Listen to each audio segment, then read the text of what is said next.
Sanwanani, good morning, Dimachirone. Welcome back to another episode of CampusVibe, the podcast that brings you everything that is hip and happening at the Directorate of Extracurricular Development and Teaching and Learning with Technology. I am your host, Rubani Namanashi, and today we are back to talk about all things mental health.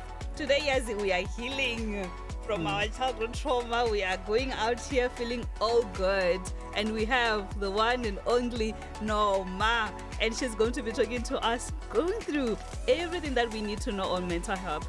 She is an intern counseling psychologist at SDS at Tshwane University of Technology. So without any further ado, help me welcome Norma. How are you doing? I'm okay, and how are you? I am good. It's good to be with you today. Thank you for the opportunity to share this knowledge and what I know so far. Yeah. You said when we started that we need to just, you tell your clients always to just breathe in and out, Yeah, Maybe we to can be just calm. breathe in and out. Okay. I will count from 1 to 3, ne? And then we breathe in. And then I'll count 3 seconds and then we breathe out again. Okay. Okay, 1, 2, 3, in and out. In and out. How do you feel? Like relaxed. Relaxed. I feel like my thoughts are... Yeah. Okay, can we do it one last time? In and out. Then, It's like when I'm doing, right? It's like I'm exhaling like everything, know? Like whatever it is that it's inside of you, I feel like it's just... Yeah, it's coming out, ne? Yeah. That's how it feels, and that's self-care for you. It is, Yeah. And it's... I like that you said it's self-care, right? Because mostly when you talk about self-care, we feel like it's, I need to go out, I need to go to the cinema, I need to have a good breakfast somewhere else. And today self-care looked like... Yeah, indoors and relaxed. There are also other forms of self-care, which might be doing things that you love, such as listening to music in the comfort of your own home, or even reading your favorite novels, or even just calling your friends, partners, or family members. Just connecting with them, that's also self-care. It's okay. Yeah, that is so beautiful. I want us to talk on self-care a little bit later. Yeah. But before we get into this, because it's a topic that a lot of people shy away from, there's a lot of stigma that is around it. And also we are living at a time where this is important for us to talk about, for so many reasons. A lot of things are happening around the world. We, as students, maybe at the university or wherever you are, you're transitioning in so many spaces. Yeah. If you just graduated, you're stressing, am I going to get a job? Mental health remains an important subject in all the stages of our life. Yeah. So I think because of how much I also hold it dear to my heart, maybe we can just start off easy, we start by breathing in. And we breathe out. Yeah. Maybe let's just can we just get to know Norma, also, and I just want to do some few icebreakers with you. Okay. So that we can understand that this is like, aspiring counseling psychologist, Yeah. Who is she? Yeah. So what are the 3 words that you think define Norma right now? Okay. Norma is compassionate, kind, and courageous. And courageous. That's her. And she's a lady from Mpumalanga province, Swati speaking, also known as, like my full name is Norma Lungelo, Adorable Ngomane.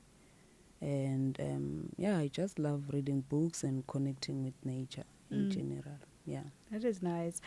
Someone said when you were saying that courageous, it reminded me of when I was watching Oprah and Viola Davis. Yeah. And she said, and they were asking Viola, like, you know, what makes you so courageous? And she Yeah. said, courage is fear with a lot of prayers. Yes, yes. I would like to agree with that. Yeah, It I would like is. to agree with that. You said you like reading books. Yes. Okay, let's go to the finest bookstore right now, right? And they're like, here you are. There's no budget. Pick your top 3 books. Don't look at the price, nothing. What are those books that you're picking? Okay, I would pick. Ish, some of them have titles that are okay, kind of explicit. Okay. Yeah, the first one is The Subtle Art of Not Giving. Yeah. Yeah. And then I would also pick How to Become an Interesting Person. Nice. And I would also pick something romantic a little bit, which talks about love in general. Yeah. I'm currently reading Me Before You. Yeah. And because I watched the movie, reading it is, it's a million times different. You know, you get the feels throughout the novel. Yeah. Okay. If you were to take your go-to color now when you're coming to work, whether you're on time or you're late, but they're like, what's your go-to color? For work, it's navy blue. Yeah. I just love that it's quiet, chilled, and okay, not really dark, but a little bit dark. Yeah. Nice. All right. The last one. If they were to say you're going home now, right? And on your way home now to Mpumalanga, you are supposed to call your mom or your grandmother, whoever it is who's at home, and you're saying, please cook this right now. I am on my way. When I get there, guys, I just want to eat and fall asleep on the couch. Yeah. What's that meal that they're cooking for you? Okay, they are cooking spaghetti bolognese for me. Yeah, I love that meal with all my heart. Yeah, it's simple and filling. And feeling. Yeah, yeah. Oh, that was so good. That was so good. I think if I was to bump into you, whenever it is, I'm just going to ask you, what are you reading? Can we do like breathe in and out again? Yeah. I think that would be fun. It should be. And remind me also at the end of the episode, you know, so we can just do the breathe in and out. I feel like it's soothing in so many ways. Yeah, we will definitely. You spoke briefly on who you are and where you were born. Can you also just tell us how was your growing up? How was Norma's childhood like? Yeah. My childhood was quite interesting. I was raised by my grandmother, also with the help of my aunts as well as my mom. Okay. But my mom would visit here and there since she was in another marriage. Okay. So with that love and support, I got to learn that it's important to notice that resilience is vital for our health as well as the community that we are raised in. And I also became the person that I am today because of their love and support. So my childhood was quite interesting because of that. I learned a lot from them. Do you have some childhood memories that when you think back to, you always laugh or smile at? Yeah, like even now I have scratches on my legs. I used to love climbing trees or riding bikes with older people. Yeah, just racing with them, and sometimes I would fall, obvious, since I was younger. And yeah, it was quite interesting. So whenever I reflect on those memories, I laugh alone. Like, okay, I was quite naughty, but at least I learned. You learned. You were a child. Yeah. Yeah. Do you still ride bicycles now? Yes. You do. Are you those cycling people that we're seeing by the road?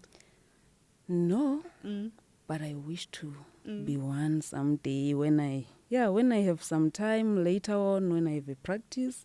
Yeah, I will make time on Friday, Saturday and Sunday for that. Yeah. Yeah. And I'm just gonna be like, Peace.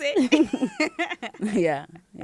yeah. It's also refreshing for us to be sitting here today for so many reasons, right? Yeah.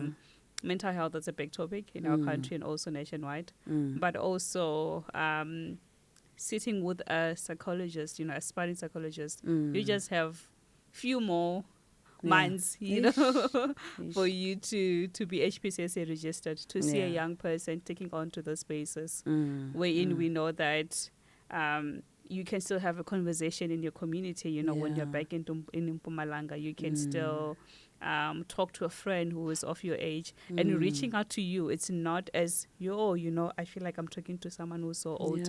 You will be so much more approachable. Being aspiring now within the genre of counseling psychologist, what does that mean for you? That means I have to hold other people's lives accountable, or make sure that they are in safe hands. Another thing that means I have to give out to the community, as much as we know there are principles of umuntu ngumuntu ngabantu, or batupili and all that. We have to live by those. So I believe in helping other people as much as they help them. They help me. And I also believe in us being there for each other all the time, to unite as people, or whenever someone is going through something, we need to take action so that we can prevent the symptoms to persist, you see. We can alleviate those symptoms as soon as we can. So that's what I'm looking forward to, and what I understand in this journey. Yeah, and that everyone is unique. Everyone is, I think I get a sense also of pride of Africanness, that as African people, we don't really believe in individualism, we are community people. What you say, collective. we are raised by communities, in my language they will say, mutundi mutunga watu. My community is what has made me who I am. And to see now that also we are being psychologists that believe in those kind of things, it makes psychology much more relatable in our communities. And I feel like it also brings down the stigma, because now we're going back with practices that they can understand. They understand Ubuntu much more easier. That's true. It is. You're now working at TUT with SDS. What have been some of the most surprising things that you have learned so far as an intern counseling psychologist? Okay. It was surprising, but not really much. I knew that there's admin in our profession, or this career in general, but when I got to TUT, I was blown away by the admin that we have to do almost on a daily. So it was quite surprising to realize that we do much more admin compared to sitting with clients and trying to intervene into their issues, you see. So I kind of always complain about that in our supervisions, and they always tell me that don't worry, it gets easier when you open your practice and all that.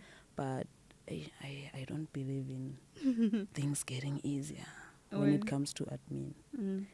I feel like admin is very important, especially in this career, since we have to remember what our clients told us, and also keep track of their notes and their treatments, so that in case in the future they might need other professionals to intervene, we might share with them what was really happening with the client or the patient. So as much as it was surprising, I find it helpful that they are making us do so much admin at TUT. They are teaching us organization skills in such a manner. It is. And those are good organizational skills. It's what they will write on a job description. You're like, of course, I have organizational skills. Exactly, you see. So they are kind of honing those skills within me now, that I'm practicing here, or practicing supervised intern here. Yeah. And when it comes to the students themselves, what has been those things that have surprised you the most? That part, it's mostly the complicated or intricate cases. Most students have quite complex cases. When I say complex cases, I mean that they might be suffering from, let's say, anxious issues, but then in addition, there might be other issues that lead them to experience that anxiety, you see. So it becomes complicated in a sense that sometimes you don't even really know whether to help the client based on their anxiety or their home issues or the other issues that, kind of, I can say, kind of structure or even like close up their anxiety, you see. Sometimes it can be academics affecting them emotionally, and then they end up developing anxiety, you see. So you have to heal them from within, not really just what you see when you look at them, that they are an anxious person. You have to focus on how they grew up, number one. How was their attitude at school, high school, primary, up until when they got to TUT. And then you can start working with them based on their anxiety issues, uniquely so, and provide an intervention that is individualized, right? But then sometimes, if you decide to just focus on the anxiety alone, you won't really understand where it stemmed from or how it developed. So, that was surprising for me, that I would have to tackle like maybe 3 problems at the same time, so that we fight the current problems. The current one. Or let's say 3 problems that were in the past that are affecting them currently and developing this issue that they have currently. So, it's always surprising for me. Almost all of my clients have that. Yeah. And I feel like it's a good thing for you to mention, because so many times when we say we need to be compassionate with ourselves, we just throw the word around, like be easy with yourself, but sometimes we don't really understand what that means. And I feel like in some instances it means that, that right now I might be a student who is struggling so much with anxiety, but compassion to myself will be understanding that my anxiety is not just me being anxious now, it's I have gone through so many things that have led to today, just that now it's coming off as anxiety, but it didn't stem out as, it was that childhood trauma, it was that and that and that. Now it's 5 issues at the same plus time. my academics, and it's, it's a whole big thing. So one approach that we usually use here at SDS is that they have to write on an intake form their goals of therapy. Others would mention 3 things, others 5, others 1 thing, you see. So when it's 5 or 3 things, that's when you would ask them, which problem would you like to tackle first? Which one is the most dominant currently? Because, it's quite it's quite complicated to work like with a lot of things at the same time. But I like that we use a comprehensive way to help them. So it's surprising, but also a learning curve for us. We have students that this year have transitioned from high school, to university. But transitioning for everyone looks different. Someone is so excited that in a second they feel like home already at TUT or whichever university that they're at. For someone else, they might struggle with loneliness, They might struggle with being far away from home, being at TUT, but you're from KZN or you're from Amasha or somewhere deep in in Limpopo, And also the environment that you come from is very different from here, we are like we're in the deep of Pretoria, So how can a student transition well, like in varsity, especially looking into the mental health side of it, how can they adapt to university on the first few years of university?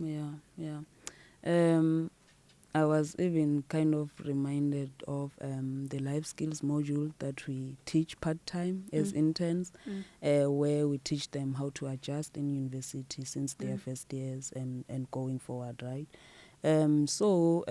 We usually help students in such a manner where they will have to learn how to engage with new people. They should also be aware that in university setting, there are quite a variety of people, different cultures, different religions. So they will have to also stick by their values that they came with from home, or the way they understand humanity themselves. In order for them to adjust well or to be able to cope in varsity, they need to also be self-aware. They will also have to think about their goals of varsity, why they came here in the first place. Do they want to finish the degree, or they just want to learn how to be adults, right? They will also have to be aware of the challenges they might face. Obviously, there's always mental health issues, such as your adjustment disorders. We call them adjustment disorders because it happens that the minute your life changes, you tend to try to adapt into this new environment or this new setting or this new situation, and sometimes you might be anxious or depressed because you'll miss home, you'll miss the environment that you were used to, you will miss quite a lot of things. Sometimes you'll feel like you are at loss, or you are no longer yourself, right? So we tend to make them aware of all those things. So we also add on top that they should learn how to manage their time well, so that they can perform well at school. And also we help them with techniques on how to like tackle their studies, and strategies on how to alleviate anxiety symptoms when they are writing exams and all that. Even in their postgrad, they will still use those skills. There's quite a lot of things that we help them with, or a lot of things that we try to teach them so that they can adjust or manage the varsity life or the setting very well. But the most important thing, other than focusing on these real things or the responsibilities that you have once you leave high school and come to varsity, we let them know that they should create time to do extracurricular activities such as your sports, such as joining clubs here at school, or group sessions where they can be supported in some way, shape or form. And I want to go back to your adjustment disorders.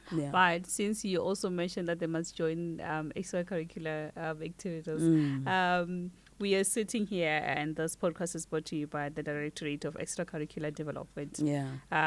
Just for students that might be new and they want to join and they don't know where to go. The Directorate of Extracurricular Activities at Pretoria campus is in Building 4, but you can also find it in every campus. And also just note that we have a lot of programs. So from the programs, it's choir, it's poetry, it's drama, it's radio drama. You can join so much more, and this will actually enable you to build that community, meet more people, and it's a much needed community when you're transitioning to university. And somehow it also boosts your mental health. It does. It does. And in a positive manner. So it's good to engage into such activities.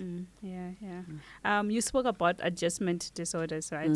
There are a lot of things that students struggle with. It might be adjustment disorders, but also we have your depressions, your anxiety disorders.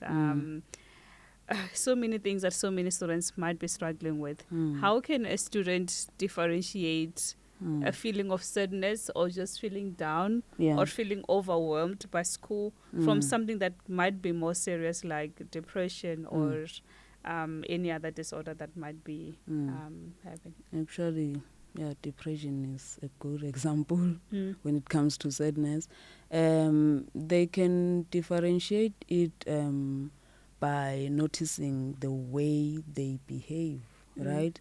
The sadness might last for more days than not, or let's say you were usually a sad person around Monday.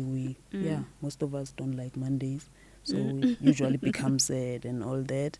But others would become sad for like 3 or 4 days in a week, and they would also be hopeless. They won't have motivation to study anymore. They would start withdrawing from their friends or isolate themselves and stay in the restroom more days than not. And once their friends notice that, or someone notices that, or the person or that student notices that, that's when they think, no, I think I need help. If I can also refer from a case that I once encountered, someone told me, I think it's one student from last year, one of them told me that there was a time where they didn't bath for 3 days. They were sad, sleeping on their rest bed for those 3 days straight. They didn't eat. They didn't talk to anyone, even over the phone. When they were called, they would ignore the phone. That's when you know that this is serious. Yeah. Something is wrong. It might be depression. It might be an adjustment issue. You just started varsity. You don't know how to make friends, maybe, or you don't know how to navigate around relationships or connections. So you start feeling sad, isolating, withdrawing, and you become sad a lot of a lot of days or times. You are no longer yourself. You're no longer yourself. And when you see that, there is a lot of myth, around it, and also a lot of fear, because not everyone grew up with the exposure to therapy. What are those helpful things that you can say to a student who might be feeling like this, but you're afraid to go to therapy or to go to, SDS or whatever place that you can have access to? Yeah. What are some of the things that maybe if we knew, maybe it will make the process feel a lot more easier? So if I hear you correctly, you want to understand how they can help themselves without reaching out to professionals or trusted friends. A lot of students, right? Not everyone have access to psychological services. Or maybe also we're from backgrounds where to go to therapy was not seen as something that is important. But now you are seeing the symptoms that no, man, I can't be going on 3 days without bathing, or not eating and ignoring people's calls. What are some of those helpful things that can assist a student as they're coming for therapy, to know that this is a safe space where you can come and you won't feel judged? So the helpful things, number one is that when they arrive then, we make sure that we emphasize on our confidentiality rules. Whatever we talk about in our consultation rooms will never be known by anyone else except that client and myself, unless they let me know that they want to harm someone else or themselves. That's when I will contact one of the people they included on the intake form, such as their parent. Others put their partners there as a form of emergency, right? And we only break that rule when they want to harm themselves, right, or someone else, and we are trying to protect them when we call those people, right? And another thing, we try to let them know that they are not alone in whatever they are going through, as much as others wonder that you are a stranger. How can you tell me that I'm not alone from what I'm going through? We try to let them know that we are trained in this, and other than being trained, we are also people that really have compassion in nature or naturally so. We are also kind people. We also love helping others, right? And then they become relaxed, and they start trusting us and our therapeutic relationship. And that's when they keep on showing up for sessions at SDS, because they know they are not alone. And others even ask us at the end of the first session and be like, "Ish, I wonder why did I take long to come to therapy? Why was I scared? Why was I listening to people? You see, Ganti, I was gonna get help sooner." Because this is a big institution, right? More than 50,000, I mean, like across all campuses. It might not be possible to get onto, every student that needs help on time. What are some of those self-care tips that we can, that they can be given out to assist students, en route to them getting help, and all, but what can they be doing now? Okay, number one, obvious, self-care, what we did when we started this session. They can do self-care, which is doing whatever they like to do and things that they enjoy, like purely. And another thing, they can always talk to a trusted friend, someone that they know very well, that if I tell Luvani this, or if I tell Sisi whom this, they won't tell anyone else about my issues. Also family members, your mom, your father, whoever is too close to you, and you know that whenever you tell them something, you won't hear it from another family member. So they can try doing that. And also friends, such as your boyfriends or girlfriends, are usually trusted people, since they are trying to build a relationship with you, right? They won't want to disappoint you. So you can try reaching out to those ones as well if you cannot get access sooner. And there's also a SADAC number that we usually refer our clients to whenever we take leave or when we're not working, such as during the weekend. And the number is 0800 68 78 88. It's for TUT students. It's for TUT students. Can we repeat that number again? 0800 68 78 88. That is really good to know that they can always have help at any time. Yes. Lastly, like suicide remains a big issue. Sometimes as a friend, I don't even know how to help someone, when we look into suicide, what can be helpful to someone who might be experiencing those thoughts? And lastly, maybe to me as a friend to you, and if I'm noticing those symptoms, how can I be of most help? Okay. I will start with the help that we usually offer to them when they show up at our consultation rooms. We usually make sure that we do an immediate risk assessment where we have to find out what really is happening and the level of risk that the student might be in. We also conduct a crisis intervention as soon as possible, where we open space for them to share their feelings and thoughts whilst we validate their emotions.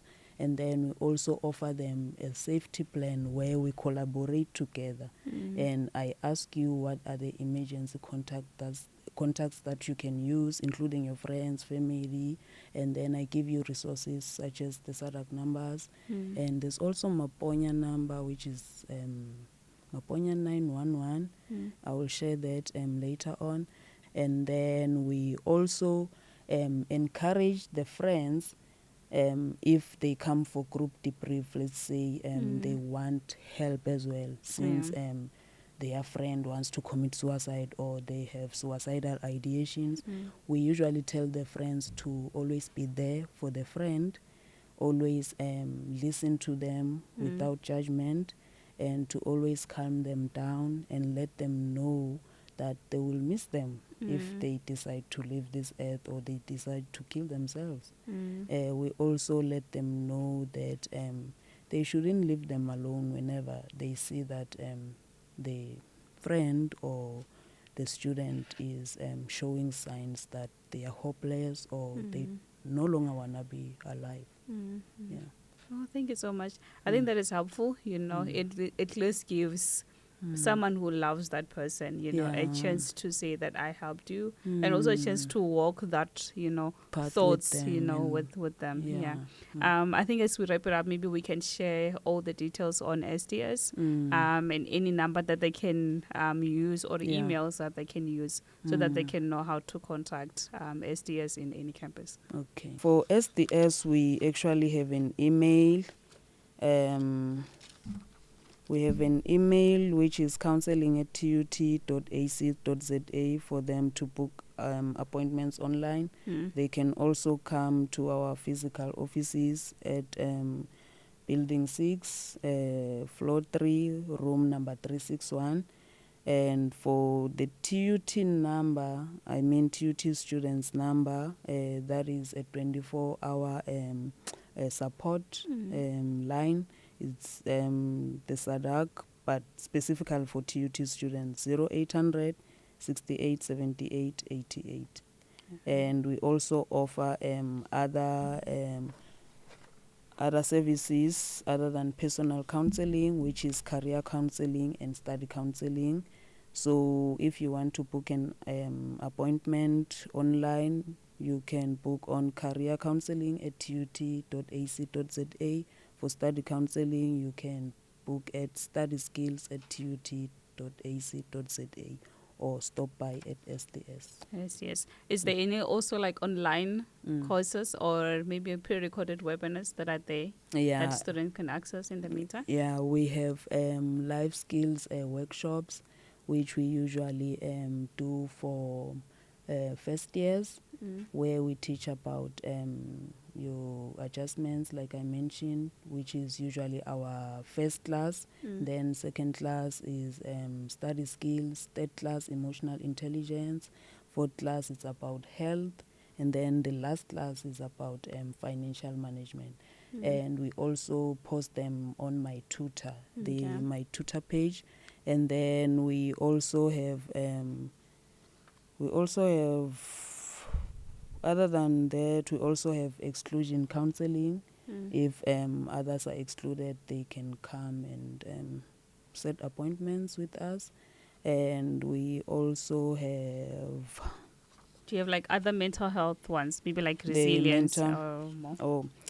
For mental health, on Mondays, especially this year, we do student support our seminars or webinars, where the student support hour starts at 3 p.m. to 4 p.m.